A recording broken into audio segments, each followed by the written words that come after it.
За сайн бацгаана уу. Зуны шоу подкаст 3 дахь дугаар ингээд та бүхэндээ хүрэхэд одоо бэлэн боллоо. Тэгээд Буржаак. Око. Сака байна. За тэгээд өнөөдрийн ярих сэдв болохоор за ер нь сонгуульд одоо ер нь залуучууд сонгуульд оролцохгүй байх нь сонгуульд одоо өөрийн саналаа өгөхгүй байх нь ер нь хин ташигтай юм те. Тэгээд ер нь ягаад залуучууд ингэ сонгуульд итгэхгүй байгаад гэдэм болоо. За тэгээд ер нь энэ талаар та хоёр юу гэж бодож байна? Залуучууд яагаад саналаа өгдөггүй вэ гэдэг тал дээр бол би надад бол яг нэг тийм яг юм бодтой нэг хийсэн судалгаа ч юм уу тийм үнсэн байхгүй тий. Гэхдээ ерөөхдөө бол энэ жил ч одоо сонгуул нөгөө нэг 5 дахь өдөр болно шүү дээ. 6 сарын 28-нд буюу 5 дахь өдөр сонгуул болно. Тэгээд 5 дахь өдөр олонгоч одоо сонгуулаар ч бүх нийтийн амралт тааралцдаг шүү дээ. Тэгэхээр нэгдүгээр 5 дахь өдөр маргааш нь хагасан бүтэнсэн гэж залгахчихж байгаа. Тэнгүү чинь ингээд залуучууд ерөөхдөө 5 дахьд айгүйх активити хийдэг те амралтанд явна нийш тишээ. За 3 өдөр амарч байгаа юм чинь 5 дахь орой гарч яваад хагасан бүтэнсэн цайхан амраад ирээч гэдэг юм уу те. Гэр бүлээ аваа яваа эсвэл сайхан найз нөхдөөрөө шоуд ич гэдэг юм уу те. Ийм активитинууд айгүйх хийгээд тэнгүүдээ нэг Хотоос гараа авчдаг тий. Тэнгүүд нөгөө залуучуудын саналаа тэр оронд өгөхөө болчихж байгаа шүү дээ. Эсвэл өглөөрт очиод өгчий гэхээр очиж ирэхтэй байдаг ч юм уу тий. Тэгээ ийм шалтгаанаас болоод энэ жил сонгуульд залуучуудын саналын эрсдэл жоохон муу байж магадгүй гэж хараад байгаа байхгүй юу. Тэгэхээр энийг цаанаас нь нөгөө нэг бодлоготойгоор 5 дахь өдөр тааралцсан юм шиг тий. Би тэгж хардаад байгаа байхгүй юу. Нөгөө залуучуудын сонгуулийн саналыг бага байлгахын тулд зориуд 5 дахь өдөр тааралцсан болов уу гэж хардлага надад бол төрөөд байгаа. Окей юу гэж. Надад ч гэсэн яг уу тийм хардлага бол байгаа. Одоо нөгөө жишээ нь засгийн газар болон эрх барьж байгаа нам те ингээд улс төр судлаач одоо энэ мэдээч чинь тодорхой хэмжээний судалгаа шийдвэр гаргах бүх юмтэй л явж байгаа шүү дээ. Энд чинь гинт нэг рандом тааруулж байгаа юм байхгүй. Ягаад заавал 5 дахьыг тааруулж байгаа гэдэг нэгдүгээр сонин. Хоёрдугаарт бол бас дэлхийн нийтээрээ ер нь бол залуучууд улс төрийн идэх оролцоо муу байдаг хандлага байдаг л да судалгаагаар. Гэхдээ энэ бас нөгөө талаараа дэлхийн нийтээрээ одоо юу гэх юм те бусад улсын оронд одоо зарим улсын оронд бол залуучууд нь идэх оролцоо нь өндөр байдаг улсаар бас байдаг байхгүй. Тэр нь болохоор яадаг вэ гэхээр одоо жишээ нь юу яд ч Америкт бол одоо юу гэнтэй Трамп Байден гэж хуваагдал тэгээ залуучууд тэрний төлөө ихтгэл үнэмшлийн төлөө одоо яаж уйлж унжаалтай ингээл амарх байдаг үлээ те. Тэнгүүд тэрийг угсаа ингээл documentary унжаад гисэн чи уйлмар санагдчих. Үгүй нэр documentary үзсэн ч тэртэй ингээд нэг жоохон мэдээллүүд ингэсэн ч гэсэн те ингээд судалгаагаар нь ингээд харсан ч гэсэн тийм юм байдаг байхгүй. Тэгээ би боддог байхгүй. Яагаад тэгвэл энэ бусад улс оронд ингээд Монголд ингээд байгаа гэдэг ч юм уу те. Тэнгүүд бид за мэдээж тодорхой хэмжээний асуудлууд бол байгаа. Тэр нь тэнгүүд судалгаагаар энэ улс төрийнхэнд энэ судалгаа бас байдаг байхгүй юу. Эдгээр чи зүг зүгээр ангаа сууж яддаг шүү дээ. Ингээд маш олон одоо олон улсын судалгааны байгууллага болон дотоодын тэ судалгааны газруудаар тийм судалгаанууд хийлгэж байгаа. Тэгээ тэрний үр дүнд нь ягаад залуучуудын идэх оролцоо муу байгаа гэдэг дээр амар олон талаас нь судалгаа хийсэн юм бол байгаа. Тэрийгээ тэг ягаад буцаагаад бидний тэгвэл идэх оролцоог нэмэгдүүлэх тал дээр кампанит ажлууд өрнөхгүй байгаа юм би тий. За яг хуу сонгуулийн ерөнхий хороо өдр гэж байдаг тий. Иргэний нийгмийн байгууллагууд гэж байгаа. Тодорхой хэмжээнд нөгөө улс төрийн оролцоондоо ингээд шатараатай ингээд хийсэн ажлууд байгаа. Гэхдээ тэд нар чин сэтгэлээсээ хийхдэггүй байгаа байхгүй. Бас дээрэс нь биднэрт үр дүн гарахгүй байгаа шалтгаан тэд нар ажиллаа хийж чадахгүй байгаа асуудал байхгүй. Тийм учраас энэ зүйлийг ч уулна шийдэж болох асуудал яагаад бид нарыг ингэж орхигдуулаад байгаа вэ гэдэг байхгүй. Харин яагаад тэгээд байгаа юм бэ? Бид нар тий үзэл бодлоо илэрхийлэх хэрэгтэй гэдэг шиг хардаг хэрэгтэй. Дээрээс нь нөгөө нэг одоо юу гэдэг залуучууд улс төрд дурггүй тий залуучууд улс төрд сонирхдаггүй гэж ингэж нөгөө ийм байн ийм үгээр бидний ингэ нөгөө угаасаар агаад нэрэл бид нар ингэ нөгөө сонирхмаар байсан ч гэсэн зүгээр ингэ сонирхоо болчдаг тийм ингээл нөгөө байнга сонссоор байгаа хүн чинь ингээд нөгөө хүний даалгах хумсар цуучдаг штеп. Яг тэрэн шиг ингээд залуучууд улс төр сонирхдаггүй улс төр бол бохир тий улс төр тэртээ тэргүй угаасаа нөгөө заллан тий удаа худлуур ихтэй тийм учраас залуучууд сонирхдаггүй бохир өмрөө оролцдоггүй ч гэдэг юм уу тий. Иймэрхүү ийм одоо пропаганда гэх юм уу тий иймэрхүү суртал хулга явсаар агаад тэгээ залуучууд нөгөө яг эндээ автаач гэдэг юм уу тий яг буцаагаад нэг улс төрөө сонирхоо болцсон юм шиг. Яг өндөө бол сонирхмаар байдаг тий.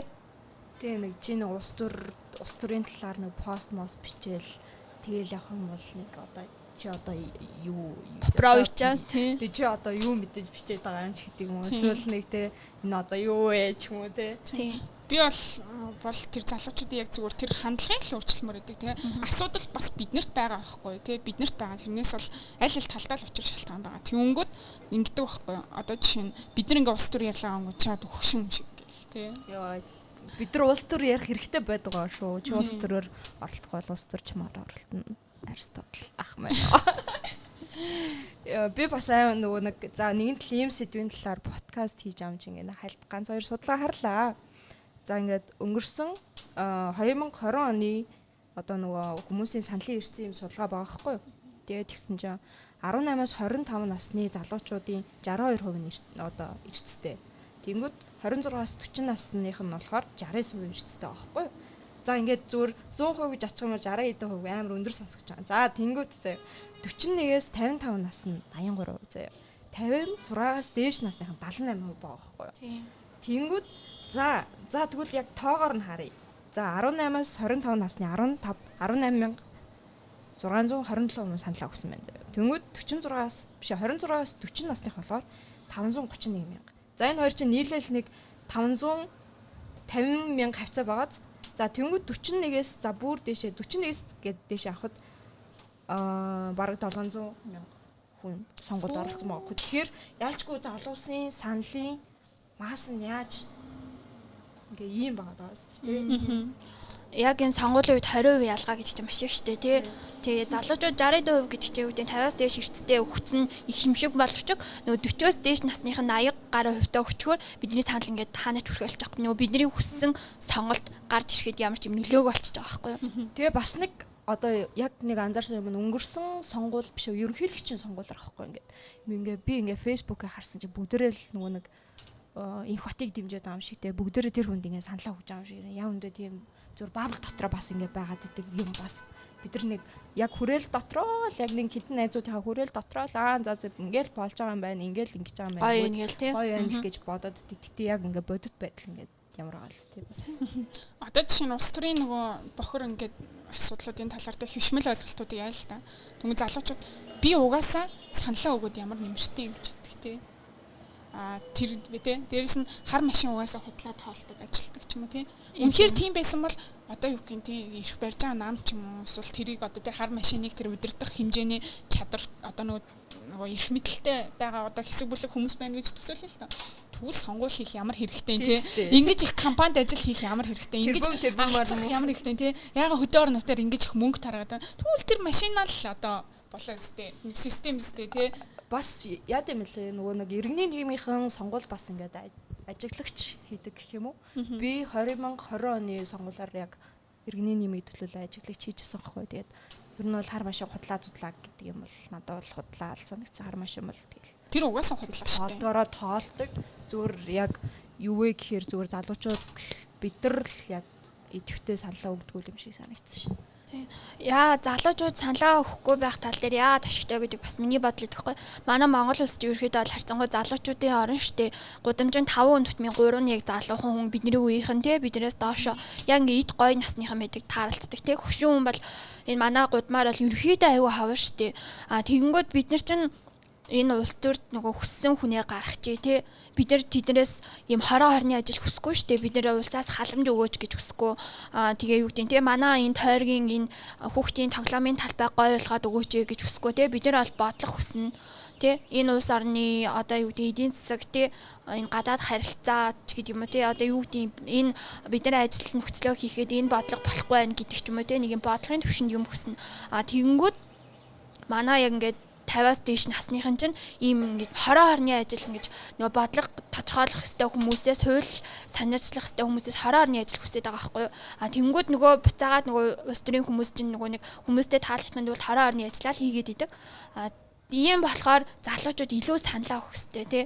Бас ингэдэг жоохгүй бас нэг өөр нэг хүнтэй ингээд уулзаал ажлын шуумаар ингээд уулзаал ярьжсэн байхгүй. Тэгсэн яасан гэсэн чинь нөгөө юм мэдээж тэр хүмүүс чинь ингээд өөрснийхөө тойрог моргоор явж байгаа штэ. Тэгч яадаг гэсэн чинь манай тойрог дээр айгүйх чон мон байгаад байна. Ингээд нэг захын асгцэн дөрөв мөргүүд ингээд аймгууд штэ. Буудаад үг гэсэн. Тэгээд ингээд яг хөө бидний бас ингээд нийтийн боловсрол аяуч чухал л та. Тэгэхээр нөгөө наазах нь улсын их хурлын гишүүн юу хийдэм бэ? Сайд нар юу хийдэм бэ? Хэрэгжүүлэх шагналын нь юу юм бэ? Тийм ер нь хин юу хийд юм бэ? Тийм, Хинээс ямар шаардлага тавих Чи юм бэ? ажилд орлоо гэхэд өөрийнхөө ажлын одоо чиг үүргийг мэддэг дээ тий. Ирэх болон үүргийг мэддэг дээ. Тэр шиг наазахын мэдлэгтэй олмоор шүү нэтэрэ. Тэгээ ер нь залуучуудын төлөөлөл одоо ер бидрийг төлөөл залуучуудад одоо юу гэдэм бидэрт одоо тулгамдж байгаа асуудал юу гэдэм одоо за яг мэдээж агаарын бохирдлын нэ илүү залуучууд тулгарч байгаа асуудал би бол ингэж хардаг байхгүй ингээ одоо жишээ нь юмны өмнө өсөлттэй инфляц бол хэцүү байгаа тий бүдрэ цалингаар амьдрыг хэд нөхцөл байдал бас ямар байгаа лээ өртөө хүмүүс хэд байгаа лээ тий за тэгээд нэг байр сууц муу за тэр мэр бол бас залуучуудын л асуудал шүү дээ тий цалингаасаа яг байрны түрээсэнд хэдий үг гэж байгаа гэдэг ч юм уу тий Тийм. ахын асуудлаасаа бид нар ингээ бас гарахгүй байгаа нь бас хинд ашигтай вэ. Тийм. За одоо ингэж сонгуул өгснөөрөө энэ бидний энэ асуудлыг пад шийдэгдэх гэдэг юм бол биш шүү дээ. Гэхдээ эн чинь нийгмийн эдийн засаг сайжирснараа хөдөлмөрийн тий одоо имлэгээ өсгөхийн тулд яах ёстой наазах нь. Тэгээ эдийн засаг сайжрах ёстой. Эдийн засагт эргэлтүүд бий болох ёстой. Хувийн хвшлүүд мөнгөтэй болох ёстой тий. Төр болон хувийн хвшлийн харилцаа сайжрах ёстой. Боловсон хүчинтэй болох ёстой гэл ингээл зөндөө асуудлууд байгаа. Тэр болгоны чинь хэн шийддэг юм бэ гэхээр хэн одоо хууль санаачилж тий хэн бодлого боловсруулж гингүүд яг л энэ улсын хурал болон засаг тий парламент байгаа байхгүй. Тэнгүүд одоо бид нар зүгээр одоо яг ингээ одоо хүмүүс те яг зүгээр залуучуудыг бити сонгуулаа өгөөсэй гэж хүсэж байгаа шүү дээ. Тэнгүүд зөв миний амар романтик тийм бодлоо байгаа байхгүй. Ингээд улам ингээ залуучуудыг ингээ сонголтоо уриалаа заяа. Үгүй ингээ залуучуудаараа яг нэг сонголтоо яг 100% эрдэстэй байгаа сонголтоо хийгээд ямар үр дүн ирэхийг нэг харчмаар санагдаад байгаа байхгүй тий. Би одоо яг энэ идэр насн дээрээ тий манай үеийнхэн бүр амар бүүм хийгээд яг хүссэн сонголтоо хийдэг ч юм уу тий нэг сонгуулийн дараа ядаж нэг сэтгэл хангалуун үлддэг ч юм уу тий тийм байвал бас аяга гоё.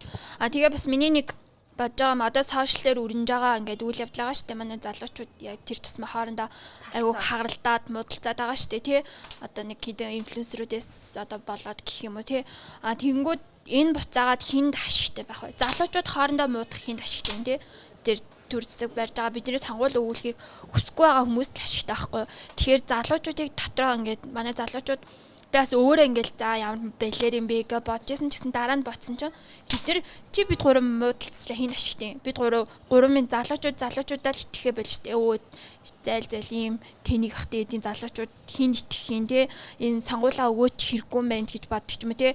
Эднэр ингэж ярьж байгаа бол энэ улс орны ирээдүй бүтэхгүй ч гэдэг юм те. Бид нар ингээд залуучуудаа итгэхээ болохоор дотроо хагаралдаад ирэхээр амар ингээд нөгөө нэг юм цаад одоо юу гэдэг сөрөг одоо биднийг сонгуул өгүүлэхийг хүсэхгүй байгаа хүмүүст ашигтай байгаа байхгүй.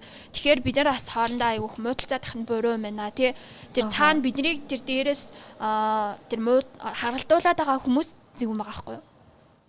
Тийм ер нь нэг за танаа үеийнхэн чинь ийм байгаа даа шүү хараад аваарэ гэж байгаа юм шиг тий. Гэтэ яг би бол энэ дээр ингэж буцсан л да sorry.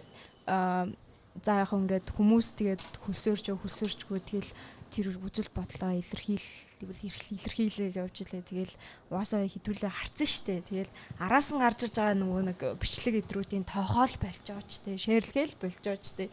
Тэгэл үзэл тахгүй л тэгэл тэр хүн яг хин юм бэ тийм үстэй. Бас тэгж одоо таахгүй. Ийм юу л байна л да нөгөө хэрэгцээ шаардлага байгаа газар бол одоо тийм тэнд ажиллах хүн олдох л байхгүй юу. Тэрийг хэлэх хүн олдох л байхгүй юу гэсэн тийм. Өнөөдөр тэр хүмүүс хэлээгүйсэн ч гэсэн өөр нэг нь хэлнэ. Энд чинь хүний ухамсарын асуудал хөнгүүд бид нар нийтээрээ нэгэн чигэд ийм ухамсартай байж чадахгүй байхгүй. Энэ бол хүнд байдаг л угаасаа нэг юм тийм ямар ч улс нийгэмд байдаг зүйл байхгүй. Тийм учраас зүгээр энэ зүйлд одоо бөөнөрөө хөсөрхөө болчвол тэгэнгүүтээ хөсөрхөө болол зүгээр бид нар сонголтоо зүгээр ууртгаал хий тийм. Тэвэнгүүдээ яах вэ? Амар одоо юу гэх улс төрийн эдийн засгийн мэдлэгтэй байгаагүй шүү дээ. Ерөнхийдөө зүгээр л нэг манай хороо дүүрэг дээр хэм бэ? Манай улс аймгийн хиндивч чинь энэ хүмүүс ямар суурьтай юм тий? Боловсрлоос гадна хүн чанарыг харахгүй бас эйгүү болсон шүү дээ залуучуудаа. Тэр өстө үний юм бэл тий. Яг сонгосныхаа дараа хийсэн юм за хүнийг хараад за юу ич вэ? Бид нар тийм бэлэн жишээнүүд гараад ирсэн шүү тий. Одоо жишээ нь энэ авилгалын систем хэн ухсардаг гэж бодож байна? Манай ташуур барьдаг авах ухсардаг гэж бодсон үгүй шүү дээ. Боловсралтай хүмүүс энэ системийг ч ухсардаг байхгүй юу? Хамгийн аюултай хүмүүс чинь боловсралтай хүмүүс хэрнээ хүн чанар хүмүүс байгаа байхгүй юу? Тэд нар чинь хуулийг өөртөө тэ ашигтай байдлаар эргүүлж чаддаг. Яавал яах вэ гэдэг жинхэнэ улс төрийн зөвүүн юмнуудыг хийдэг байхгүй тэ. Тэгээ ер нь явж яг ард нь яг юу болж байгаа бол бид нар мэдэхгүй шүү дээ. Тэгээ өнөөдөр яг ямар зорилгоор ингээд ийм бичлэгнүүд араасаа яваад байгаа юм те. Яг ард нь яг юу яг ямар бодлоготой ингээд байгаа гэдэг ч юм уу те. Бид нар бол мэдэхгүй үнэхээр дэмжүүлэх гээд байгаа юм уу эсвэл бидрийг талцуулах гээд байгаа юм уу эсвэл бидэрт байгаа итгэл найдвар үгүй хийх гээд байгаа юм уу те. Тийм тэнгууд бид нар одоо нөгөө яг энэ сошиал дээр залуучууд хоорондоо ингээд угаасаа сошиалыг залуучууд хамгийн идэвхтэй ашиглаж байгаа шүү дээ. Тэгвэл бид нэг хоорондоо хэрэлдээд хахаар бид нар ерөөсө гол юм руугаа анхаарах болж байгаа байхгүй. Тэ тэр гол нь залуучууд эв нэгтэлтэй байгаад тэ хүссэн хүнээ гаргаад тэг сонгуульдаа идэвхтэй байх. Тэнгүүд одоо ингээд зүгээр нэг юм хүнээс олж хоорондоо хэрэлдээд байгаа байхгүй юу. Муудаад нэгнийгээ бүли хийгээд тэ тэгээд байгаа байхгүй. Тэнгүүд энэ амар буруу юм байна. Бид нэр хамтдаа амар кул ээжэж яг хүссэн сонголтоо хийх юм байна. Тэгээд дараа нь юу л болох те. Тэрийг бол ингээд тухайн үед бол шийдээ явж болно шүү дээ. Би тэгтээ та хоёроос юм асуучих уу? За ингээд залуучууд сонгуультай эвтэгтэй байя, сонгуулаа өгөө. За тэгвэл ер нь яг яавал бид нар зөв сонголт хийх үү гэдэг ч юм уу те. Одоо чинь та хоёр юуг нь харж байна? Одоо яг одоо мэдээж тойрогтой нэр дэвч хүмүүсийг харж байгаа л үү дээ би санаачлаа. Жишээ нь та хоёр одоо яг ямар шалгуур үзүүлэлтүүд тавьж байна? За мэдээж нэгдүгээр тийм нөгөө би нэг судалгаа уншиж хахад яаж исэн бэхээр нөгөө залуучуудад бол харж байгаа юмныхын номер 1 нь бол боловсрол байна гэж харж исэн. Тэгээ дараачих нь болохоор гэр бүл. Тэгээ ажил карьерийн хувьд хэр доктортой одоо ингээд явсан бэ? Юу хийж бүтээсэн хүн юм бэ гэдэг юм ингээд залуучуудын судалгаар ингээд гарч иж гин гэсэн гэж байгаа байхгүй юу? Тэгээ ер нь тэгж бодонгууд тэр бол айгу зөвлөө юм л да. Тэгээд дөрөвдүгээрт бол юу гэхээр тэр хүний намтар түүхийг саарж чад ямар нэгэн байдлаар одоо гэх юм те жижиг дунд үйлдвэрлэл болон боловсролын зээлийн сангийн хэрэгт холбогдсон, уул уурхайн хэрэгт холбогдсон те авилгал болон албан тушаалыг уруулан ашиглах те өөртөө одоо нөлөөлөх ашигтай байдлаар ашигласан одоо нийлт тодголцсон шүү дээ ерөнхийдөө. Тийм хүмүүсийг ер нь ахаад битгий сонгоо. Тэнгүүд энэ дараачихта ийм хүмүүс сонгогдохгүй байна гэдэг одоо ийм ядчил хамгийн ихний алхам байхгүй те. Дараагийн сонгуулиас яаж л ийм хүмүүс нь наман төвшүүлэхэ болох байхгүй. Яг гэвэл угаасаа гарахгүй юм чинь. Энд чинь бас намын ирэх ашиг угаасаа явна шүү дээ. Тэр хүмүүс өөрснөө лагтаас яваагүй намын эн чинь бодлого юм явж байгаа байхгүй. Тэгэхээр бид нар тийм юм хүмүүсийг сонгох болчих юм бол эн чинь яаж л бид нар нэг алхам дээшлээд явчлаа л гэсэн. Миний хувьд бол хамгийн эхлээд за би нөгөө нэг тайлан гэдэг юмнууд өгөөдсөн шүү дээ. Тэрийг тэгээд харсан байхгүй. Тэгээд нэг хүнийхийг харж таарваа. Тэгсэн чинь хүн чинь бас ингээ яг хийсэн далааттай ажиллаад одоо тэр чинь мөнгө гаргаж хөвөлж байгаа шүү дээ. Тэрийг ингээд би харсан чинь нэг хүн тэгсэмсэн нөгөө нэг 2000 багшиг хүлээ авлаа. Улсалт хий өдргээл те. Тэр тэгснээ ингээд яг ёслол төгөлтөр нэг хүндэтгэлийн байдалтай нэг бэлэг дэмбэрлийн байдалтай байхаа юмнуудаа ингээ хийцэн. Тэгээ би ингээд хөөр энэ тайлан болохгүй бүр яачиж штэ гэж харж байсахгүй. Хэрэн магадгүй танаа тойрогт ингээд твшиж байгаа хүний тайлан байх юм бол таад ингээд би тэрийг ерөөсөө 5 минутын төрөл гүйлгээрч. Гүйлгээд харчаарэ.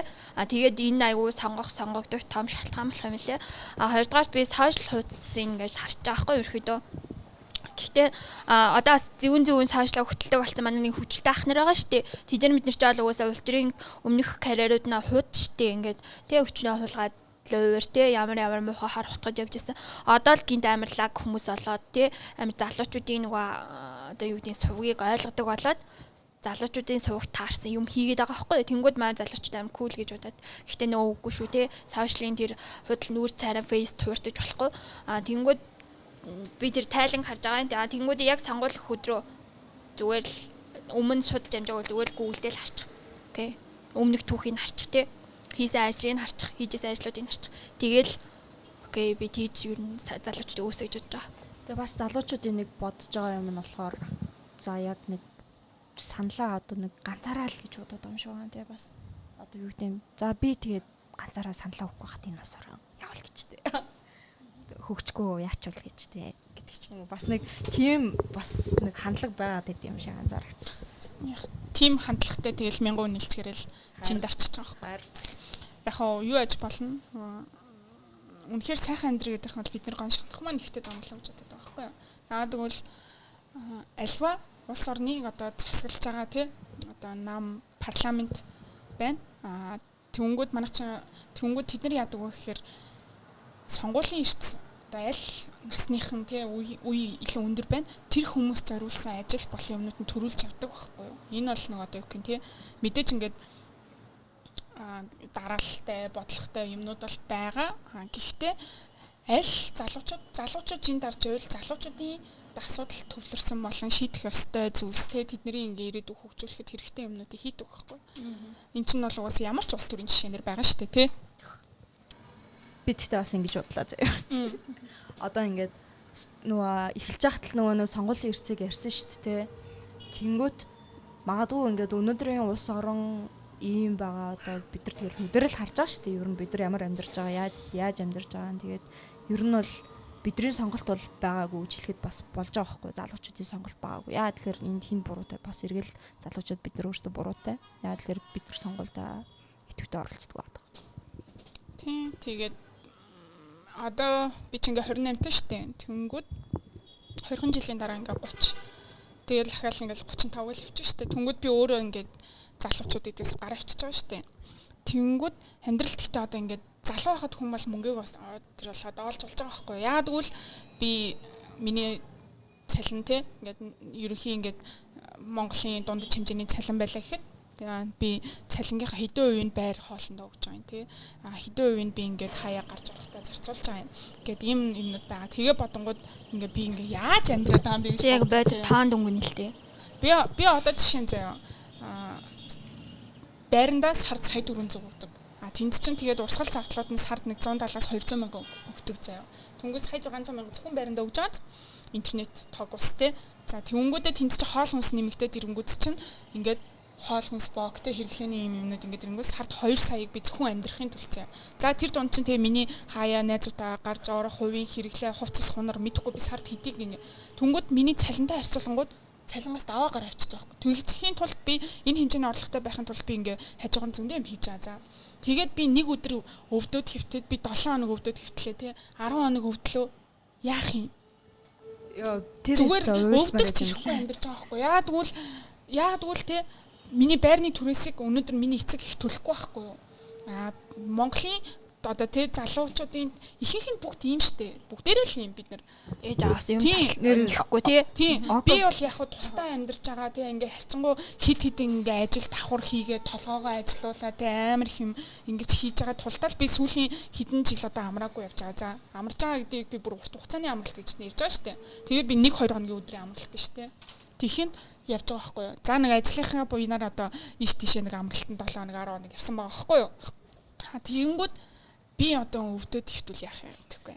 Яа наа чин надаа бүр яг тохиолдсон байхгүй. Ингээ миний нөгөө хөл өвдөд тэгэл за ингээд тодорхой хэмжээнд тэр чинь одоо ер нь бол хүн амьдралынхаа тодорхой хэмжээнд нэг тодорхой цаг хугацааны хөгжлийн бэрхшээл гэдэг зүйлийг ингээ ойлгож байгаа байхгүй. Ингээ биеэрээ тэнгүүд би ч бас нэг гэр бэрээсээ тий мөнгөнд тусламж идэр аваад байдгүй. Тэгэл бүр яг ингээл данс хоосрол нөгөө имлэг үзүүлэх тэгэл яг ингээ амьдрал нүдэн дээр ингээд би өстой ингээ өвдөгч ирэхгүй л амьдраад яваад байгаа юм байна.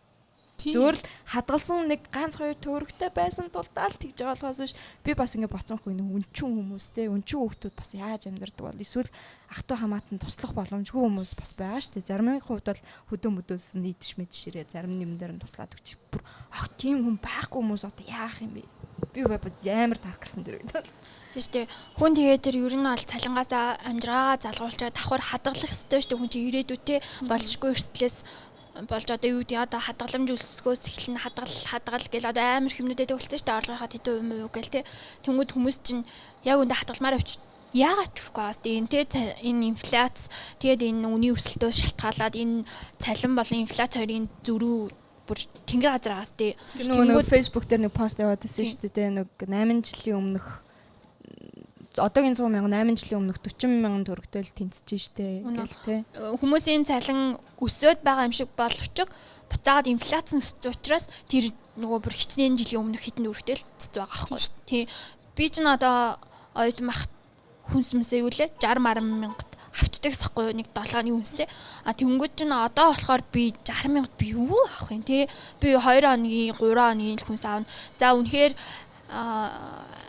бүр идэж уухаа нарийн ногоомогоо тэр үндэн мөндгийг хасаад би гурил будаа аваад 60 мянгаар 7 хоног амьдрах уу тий. хэцүү шүү дээ. Тэгээд Одоо би бүр ингээд санаад байгаа байхгүй юу? Би ингээд нөгөө импортын ажил ингээд хийж байгаа шүү дээ. Ингээд манай Монголоос ч угаасаа импортын хараат ороо учраас тэгэнгүүт би тэг ингээд бодоход Юан намайг ингээд анх дөнгөж өдөр яадаг байхад 270 малаар авдаг гэсэн байхгүй юу? Тэгээд 220, 250, 270 одоо би Юаныг одоо юу гэнтэй ченжүүдийн ханшаар бол 490-ээр авдаг зэ. Одоо сүүлд авахд 490 идэр байсан. Тэгэл одоо эн чинь 500 хүрсэн шүү дээ. 500-аас доошо буугаад л одоо ингээд тогтцсон. За 400, 470, 490, 480 тэгж яхад ингээд хэдхэн жилийн дотор миний амьдрал ингээд шууд нөлөөлж байгаа байхгүй. Тэгээ ер нь бол инфляц гэдэг бол ер нь их хэмжээний бэлэн мөнгийг зах зээл рүү оруулсны л үр дүн юм байна. Бид нар яг эдийн засаг талаас нь энэ ямар асуудлууд байгаа гэдгийг бол мэднэ. Тодорхой хэмжээнд те яагаад энэс гарах шалтгаан нь юу гэдгийг ч мэднэ. Энд тэвнгүүд яах хэвээр яавал өсөлттэй байх хэвээр гэдгийг ч бас мэднэ штэ залуучууд. Энэ болгоны ингээд тоочод гарч ин чин амар өдөртөл чин те. Тэхийн тулд зүгээр яах хэвээр вэхэр хамгийн наацх нь бид нар ердөөсөө оролцоотой байх нь амар чухал байгаа байхгүй. Тэгээ Око нөгөө сайн хэлсэн штэ нөгөө нэг одоо тэр хэмжээнд амьдрахын тулд амар олон юм давхар хийж байгаа гэдэг. Тэгээ би ч бас ажил амар олон юм хийдэн штэ ер нь амар орлогын олон их үүсвэртэй байхгүй бол олигтойгоо байцдаг болчиход байгаа байхгүй. Тэнгүүд нөгөө талаас хор уршиг нь юу байгаад байна гэхээр бид нар ингээд бидний залуунаас зүгээр л нэг одоо survive хийх гэж нэг амжиргаанда нэг аятайхан амьдрахын тулд залуунаас ингээд үргэтэй те. Одоо магадгүй өөртөө илүү өөр юмд гарах цагаа илүү ажил хийгээл те. Тийм орлого олчихгоо хийгээ яваад байгаа. Яг уу ах нар ингэдэг л те одоо залуу хүмүүс сайн хөдөлмөрлөлтэй тэх юм бол боломж олтон эсвэл гомдлохгүй байх тий өөр юу гэдэг лээ нөгөө бид нар яг тэднийг бол мэдээд байгаа залуу хүн ядардаг юм тий одоо сэргэлэн байвал ингээл тий ингээл мөнгө олно яг болно заяа яг бол залуу наснд хүн мөнгө олж олдог байхгүй тэгтээ тэгмээргүй байна тий заавал яг хүн болгоо амарлаг хөдөлмөрч байгаад хит скиллтэй байгаад ингээл тань бизнес босгоод явах хэрэгтэй тий би өнөөдөр зүгээр хийж байгаа ажлаа дундаж те ажил хийлээ би боловсрал эзэмшлээ 10 жил оюутнаа төгслөө тодорхой хэмжээнд ажиллалаа би тэгээд буцаад авч байгаа цалин маань миний амьдралд хүрдэг байх л гэж байгаа байхгүй би яг тэр цалин маань юунд хүрдэг байх вэ наацх нь миний амжиргаа гэдэг буюу орон байр те хоол унд өмсөх зүүх нэг эмийнгийн амьдралын хүний анхдагч хэрэгцээнүүдэд хүрдэг байх юм бол би яг хэмнэх гэдгийг өөрөө хэмнээд те давхар орлого өөрөө ингээд бүрдүүлээд тэрнгүүрээ би байр машин те тий гадаа дотоод явах ийм юмнуудаа хадгалмаар байгаа байхгүй. Тэнгүүд хүрэхгүй штэ. Би одоо хайшин хажуу өрөөнд амьдрал те тэгэл ингээл нэг юм өдрийн нэхгэн хоол идэл ингээл тэгснэ 10 жилийн дараа би байртай боллоо. Тэр түүхээ би фэйсбүүкээр ингээл те ч юм уу сошиалт ингээл яриад хүн болгоны уурж хайлуулаад залуучууд залуу байхтаа адэр тийх албагүй штэ. Тэгээ хөөхтэй бол бас. Тий тэгэж амьдрахгүй байх системийг бид нарт бүрдүүлж өгөхийн тулд яах ёстой юм бэ энэ улс төрөл штэ. Тэнгүүд энэ залуучуудын бидний одоо энэ өдөр тутамдаа задар утаа бусад асуудал яриаггүй шүү дээ. Зүгээр өдөр тутамдаа ингэж бидний амьдарч байгаа энэ нөхцөл байдал ингээл эцээстэй бидний ингээд саналаа өгөөгүй л харгайл гэж би бол харж байна. Тэгээд тэр тусмаа манай үеийнхэн залуучууд ер нь бол ээж аваасаа мөнгө авдаггүй тий. Дээрээс нь энэ төрөөс ямар нэг халамж авдаггүй тий. Тэнгүүд уус халамж авъя гэж нэгтгэхгүй. Тэгээд энэ халамжийг нэмэгдүүлээч гэж нэгтгэхгүй. Юун тэр төрөөс юм гуйхаатгаа гэрийнхнээсээ юм гуйхаас сайн авдаг үеийнхэн штэ. Тийм байхад одоо юу гэдэг бид нар зөвөр өөртөө хөдөлмөрлөөд өөртөөхөө боломжоор сайхан амьдрмаар байна гэхэд болохгүй байхгүй. Тэрнээс ш бид нар ингээл үүдэн тэ нэг халамжийг нэмэгдүүл цалин нэмээд энийг бууруул гээгүй ш зүгээр энэ тогтолцоо өөрөө биднэрт ийм нөгөө нэг одоо үүдэн тэр боломжийг өгөх хэрэгтэй байгаа байхгүй тий. Тэгвэл одоо за ингээд бас нэлээд амьдралаа ярьлаа. Ер нь та анх яаж ер нь анх одоо 18 таас бодъё л анх сонгуул өгчээсэн үү одоо анхны сонгуул ямар хүн өнгөрчээсэн гэдэг ч юм уу. Одоо харьцуулахад ямар байна? Ер нь тэр насан дээр угаасаа хүмүүс юм байт юм уу? Би бас энэ асуултанд хариулах өмнө нэг юм уриалмаар байгаа байхгүй. Одоо нөгөө сошиал дээр бид нар бас ингээд нэг бодлын ингээд залуучууд танаа өнгөрснийг яриад идэг болчихсон мөлий. Ингээд нөгөө асуудлуудыг бол ярина. Гэхдээ өнгөрснийг яриад тэрэнд хариуцлага тооцоо, энд хариуцлага тооцоо гэдэг. Тэр бол дараа байж болох юм. Бид нар одоо нөгөө ийм хэрсүү байх гэдэг чинь чи ийм байх хэрэгтэй. Одоо бид нар дээр хийдэг PR юу гэж? өнгөрсөн 30 жил манан ч юм уу те манай айлын ч слагмаг муу өдргээгүй зэ манан гэдэг одоо тэд нар ч нэг болчиход байгаа шүү дээ те тэгэл ийм инглээ ийм ингэж идэж уусан тэнгүүд чинь өнөөдөр бид нар нөгөө хүмүүсийн сүултээ бор тэрнээс өөр ярих сэдвгүй юм шиг болчихсон те улс төрчид нь биднэрт харуулж яриад байгаа байхгүй юу а тэрний оронд биднэрт шийдэл те бодлогоо хийх гээд байгаа ажлаа хийсэн юм яг ямар юу хэрэгтэй байгаад байгаа юм энэ тогтолцоонуудыг тэгвэл яаж өөрчлөх шинжилгээ яг ярьдаг хүмүүс байдаг ч гэсэн тэд нар жин дарахгүй байгаа байхгүй юу. Тэхийн тулд бас бид нар ингээ хитрхи ингээд нэг өнгөрснийг ярьдаг тэгснэ ховж ив ярьдаг тий хүм болдог юм нэг өөрснөө хармасан болсон. Тэгмээ ховж ивсдэг хүн төрөлхтний хэл чинь өөрөө ховж ивс үсээд байна. Тийм гэхдээ ховж ив жоохон өөр ашигтай байдлаар ярмаар л. За энэ жоохон. За асуулт на хариулт авъя. За би ч орон нутгийн хариалтай жагаад 20 оны сонгуулийг авахгүй хамгийн анх түрүүд ерөнхийлөгчийн сонгуулийг энэ өмнө болсон. Энэний өмнө болсон ерөнхийлөгчийн сонгуулийг авахтаа өгсөн юм байна. Тэгээд ерөнхийдөө бол тэр сонгууль хүчнийг амар очирлоо л тий хүн заваадах юм байдгүй мөлий шүү дээ. Зүгээр очиод өглөө тэр сонгуулийн өгдөг газар нь болж байгаа процесс 5 минутын дотор л болж байгаа байхгүй. Тэгээд тэрийг ороо өгчлөө. Тэг хүн би хэрэг сонгуулаа өгч юм бол дараа нь гойшгонж болж байгаа байхгүй. Тий та нар өгөөгүй мүү гэж мэгэ тий эсвэл юу гэдэг тэрэнд өгсөн чинь тэр арайчтэй мэрайчтэй тий тэгж л байхгүй. Тэгээд өгсөн. Тэгээд надад айгүй амархамсан. Тэгээд би амар гайхсан. Яагаад өгчөж болдгүй юм easy юм их тий зүгээр л гэрээсээ гарч ичвэл автобусдаа л эсвэл заримын бүр ойрхон байгаа штэ. Тэгээд л очиод өгчөөчтэй гэмээр айгүй амархан юм лээ. Тэгээд дээрэс нь бас тэрний өмнө болохоор нөгөө хөдөө нутагт байдаг хата хариалтай хата зүгээр сонгуульд нөгөө нэг ийм ухуулагчаар ажиллаж үзчихсэн. Нөгөө гадуур материал таргаа явдаг штэ.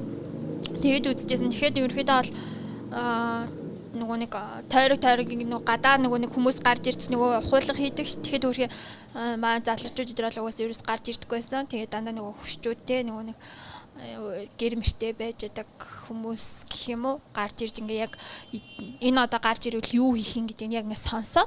Тэгээ би чинь бас өөрхий амар ихтгэл юмшилтэй ингээ тайлбарлаа явж байгаа штэ. Тэр мэрийг айгуу маа залуучууд ерөөсө гарч ирдэг байсан. Гэхдээ одоо бол тэр үе шиг нөгөө нэг тэр үе чинь сошиал нэг хөгжөөгөөс одоо л нэг тэр үе шиг заавал нэг байрны дундаа гарч тэр твч жаахны үгийг сонсохгүй байлаач гэсэн сошиалар мэдээлэл авчулж байгаа штэ. За зэмтгөө ямар ч нэг тиймэрхүү ерөнхийдөө сонгуулах амар easy юм лээ. Нэг амар ядаад хам байхгүй. За тавтгаараа шоудсан байлаач чамд угаасаа өглөө нь шоодох боломж авахгүй тэр чинь бүх юмнуудыг хаадаг шүү дээ. Тийм дээ. Үгүй яах хүн өнөөдөр ууй яа шоудын найзуудтайгаа тийлэх юм бол хүн аргаа олно шүү дээ угаасаа. Тийм учраас сонгуулаа тийчийг тавтгын орой хотоос гарч явах гэж байгаа л окей өглөө гараад өгчих те. Өглөө газ авч өгчих. Тэгээд дараа нь тэр хаашаа явна уу яа нуу те та нарын дуу шүү дээ угаасаа. Миний хувьд болохоор бас хөдөө орон нутгийн хариалтай шүү дээ. Тэгээл яхаа өгчээсэн. Тэнгүүдээ ингэдэм байлаа. Хүн нөгөө эхэндээ бол ингээд жоохон мэсэн учраас тэр чинь бас ингээд сайн мэдэхгүй байна шүү дээ. Тэнгүүд нөгөө гэр бүлийн нөлөөнд автах юм магадлал аюух байдаг. Одоо жишээ нь эмээ өвөөсөө их чахнараас асууж байгаа шүү дээ. Тийм болохоор ерөнхийн нөгөө уламжлалт тэр хүмүүсийн давцаар ирсэн алдааг бас давтах магадлал байдаг юм шиг санагдсан. Тийм учраас заавал хин нэгнээс яг асуугаа санал солилцож болно гэр бүл дотроо. Тэгээд чиний өөрөө чи үзэл бодол айгуу чухал. Тэгээд тэрийгээ үзэл бодолтой байхын тулд хүн судлах л ёстой. Мэдхгүй хүн юугаа өгөх вэ? Нэгдүгээр тийм, хоёрдугаарт болохоор юг мартчихлаа. За би өөрийгөө боцсон жаа. Би бас хамгийн анх ерөнхийлөгчийн сонгуульд өгсөн байгаа байхгүй. Гэтэ би тэр үед ингээд нөгөө нэг цагаан хуудас өгчихсэн. Тэгээд яг энэ төрөл одоо хүртэл залуучуудын дунд байт юм бэл шүү дээ. Ямар төрөл? Сүүлд нөгөө бид манай пэйж рүү нөгөө би энэ жил ихчээ 18 хүрч байгаамаа. Тэгээд сонгуулаа өгнө гэж бодож байгаа. Гэхдээ ингээд манайхан дунд ингээд өгчих хүн байхгүй юм шүү. Бүгд муухай юм шүү. Тийм учраас цагаан удаас өгчих үү. Манай найз банд болохоор бас энэ жил бас 18 хүрж байгаа.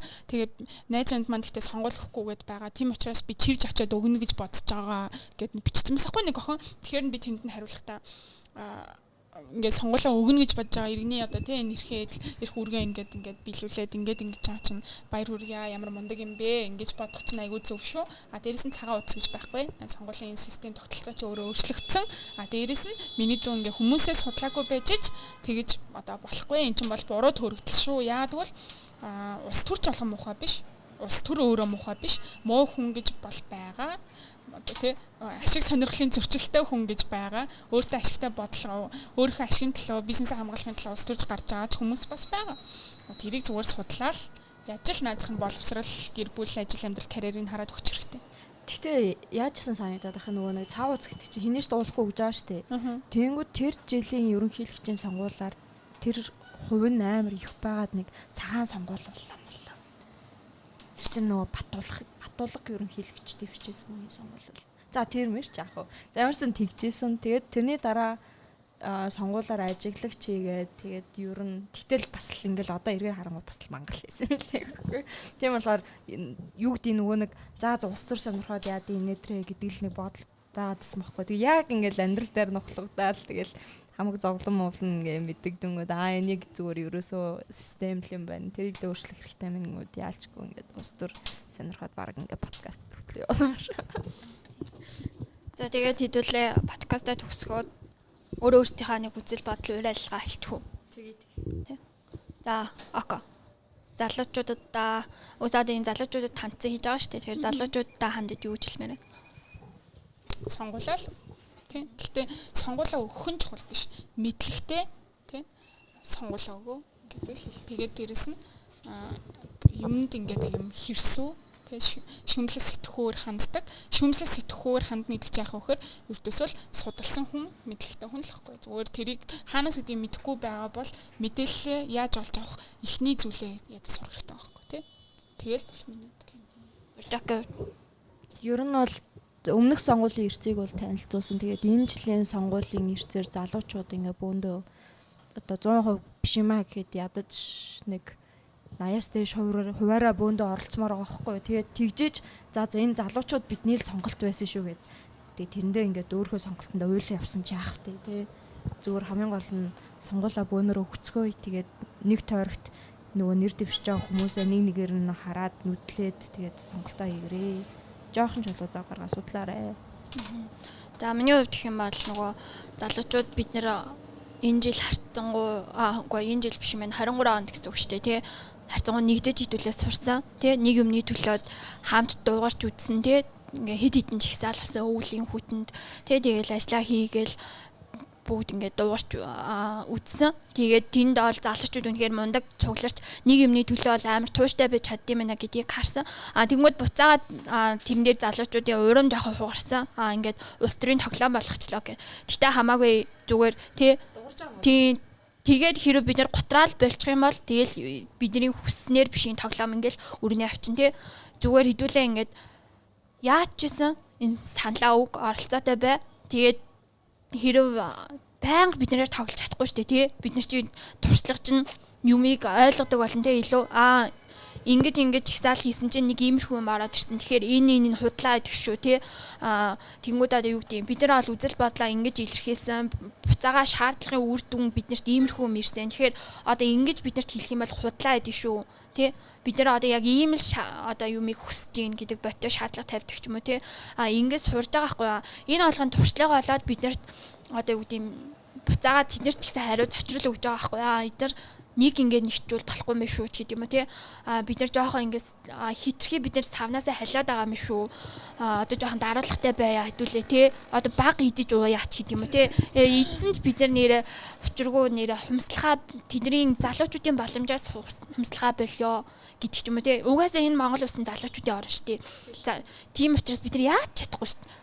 Тиймстэй. Тэгэхээр бид тэгэхээр ерөөхдөө бол залуучууд улс төрд бити ингээ гутраарай, улс төрд бити шантраарай тий. Улс төрийг бити муухай гэж бодоорой. Зүгээр л нүдэ анаал дайр.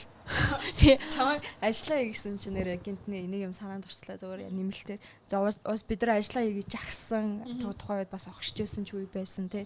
Тэнгүүд одоо ажиллаа хий гэдэг жагсаалч өнгөрцөн байна. Тэнгүүд бид нар одоо тэгвэл хэр ажилласан бэ гэдгийг дүгнэх цаг ирсэн юм шүү тий. Үнэ тий үнэ.